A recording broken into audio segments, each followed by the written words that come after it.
Hello, everyone, and welcome back to the STEAM Forward podcast. As always, I'm your host, Savannah, and a really exciting news. GEN2050 just signed a brand new 5-year contract with one of our sponsors, the Children's Trust. And so I have Pastor Linda here with me today. Hi. To talk all things that are coming up in these 5 years. We're so excited. Yes.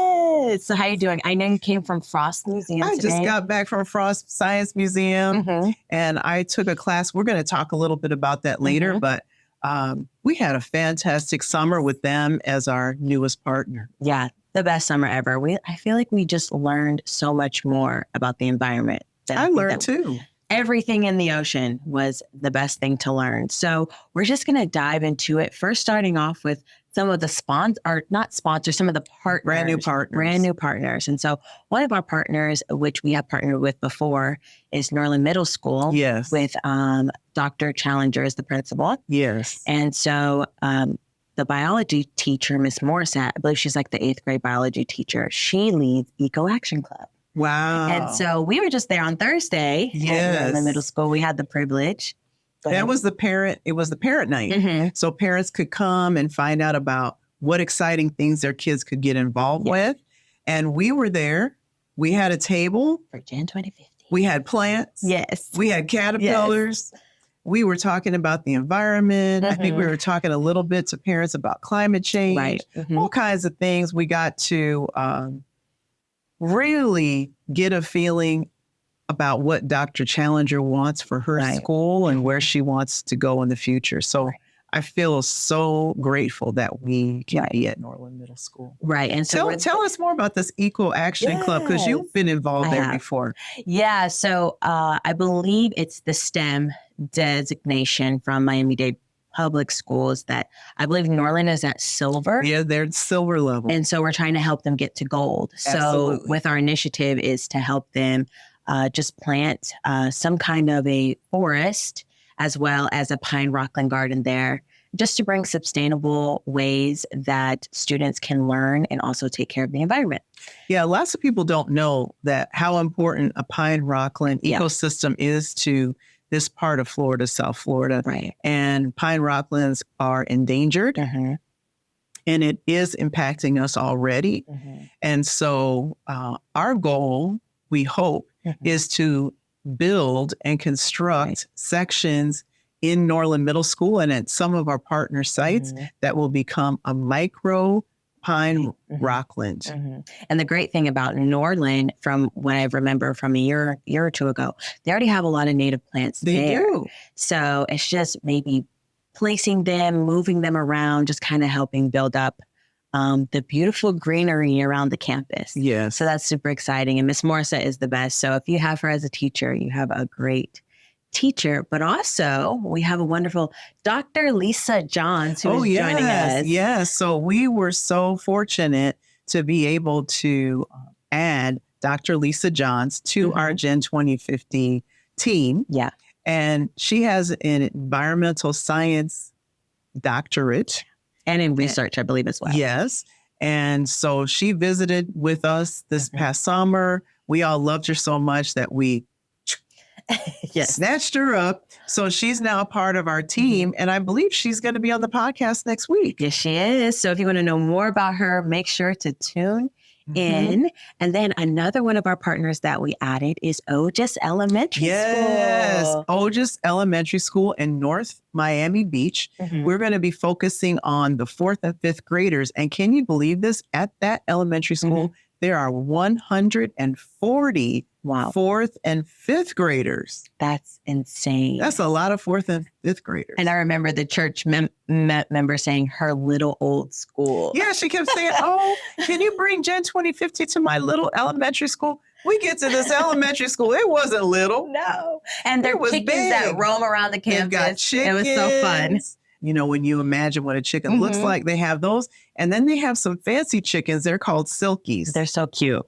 They were so cute. And Miss Espinoza, we had the privilege to take her to Patch of Heaven as well as Lion Fruit Farm. Yes. So yesterday, Miss Espinoza took a field trip with us down to Lion Fruit Farm, and She had never been there before. Lion Fruit Farm is located in Homestead, Florida, and they are a certified organic farm. It's not easy to get that certification.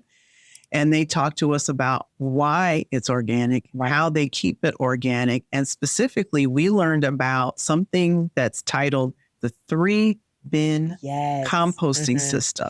And so Miss Espinoza was excited about that. I got really excited about that. So we're going to set up a 3-bin composting system here in our urban garden. We're going to set up one at Otis Elementary with the goal of moving into worm farming. Yes. So we're going to be able to compare how the 3-bin system is going at the school, which is about 5 or 6 miles away, and how well it's going to do here in our urban garden, in our backyard here.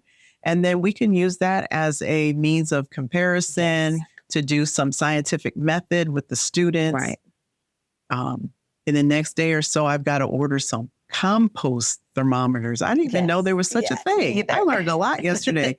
So that you can put the thermometer down in the compost, because the temperature of 130 degrees Fahrenheit is extremely important. Right. So we'll be able to, we can have the students measure the temperature, track the temperatures, and know when we're ready to move it to this next stages. And we hope, Savannah, to get into worm farming. Yes. And a lot of people might not realize it, but worm farming is really a lucrative business. Very. When we learned all about the worm tea with Mr. Peter. You don't drink it though. No, well, he said you can, but he said. You can, but you might not want to. Yeah. So the interesting thing about worms is they create something called worm castings.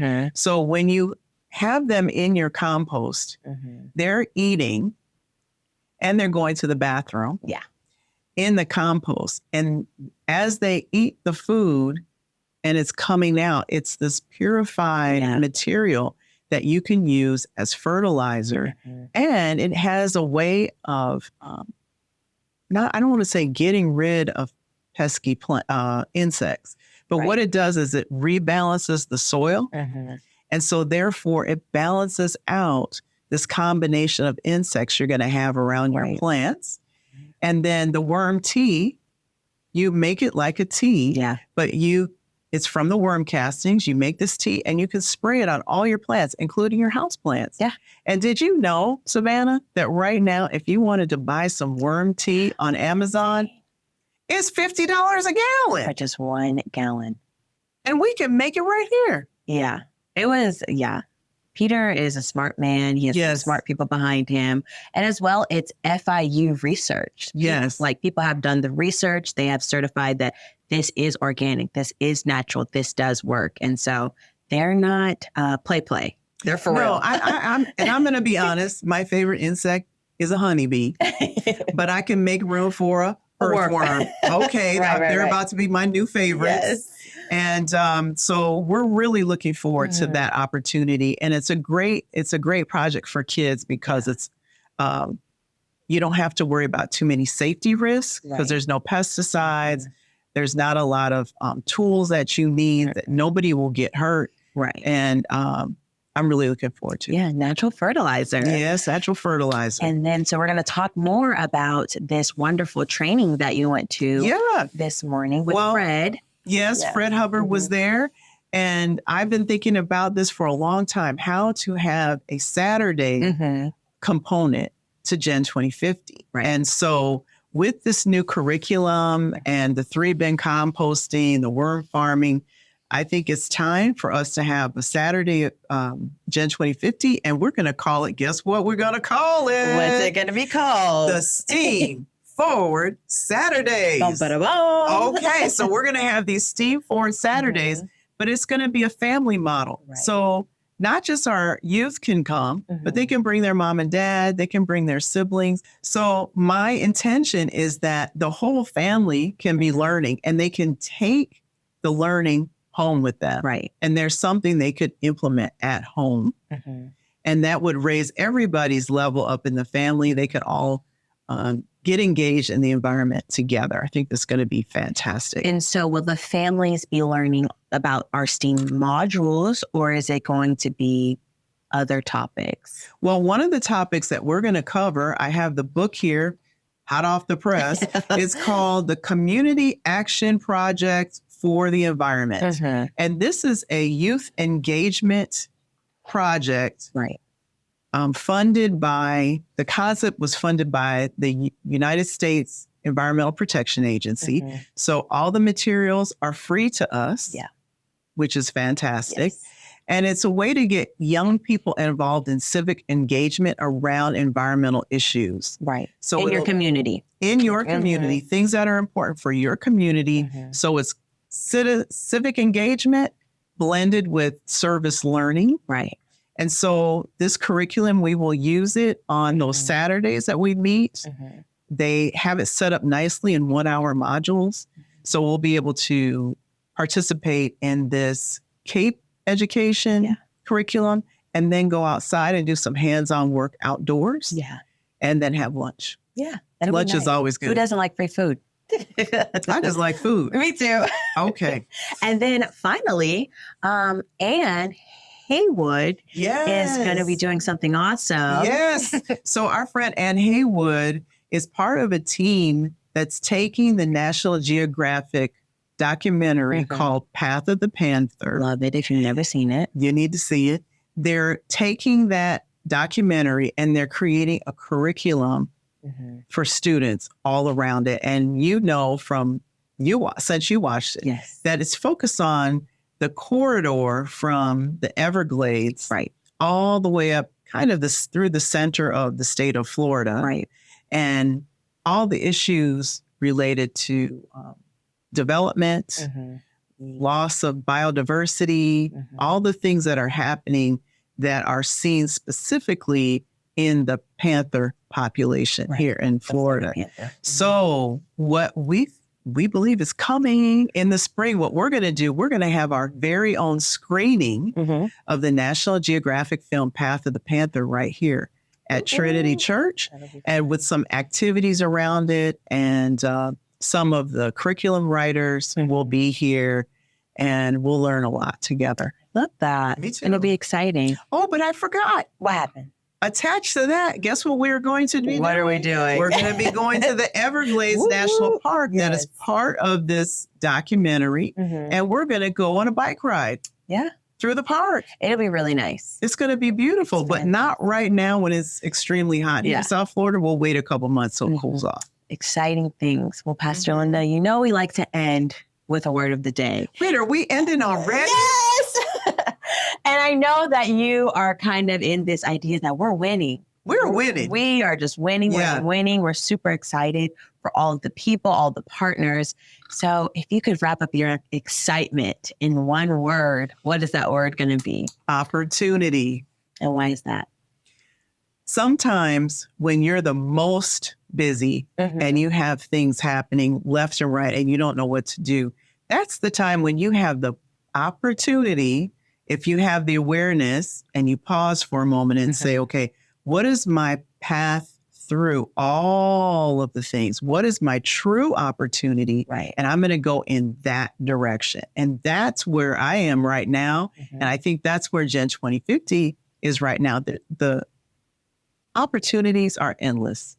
They're endless. But we're going to look for a path forward, a path through that gives us the best opportunity to continued success. So exciting. It is. I'm excited. I don't know about you, but I'm excited. So excited. I think I'm going to have to go lay down after this podcast. I'm so excited. Overwhelmed. Well, thank you, Pastor Linda, for joining us. You're welcome. We really appreciate it. And as always, there are two sponsors that we love to thank here at the Steam Forward podcast. And that is the Children's Trust and Trinity Church. And don't forget that there are 3 ways in which you can watch or listen to our podcast. If you like to watch, just follow us on YouTube.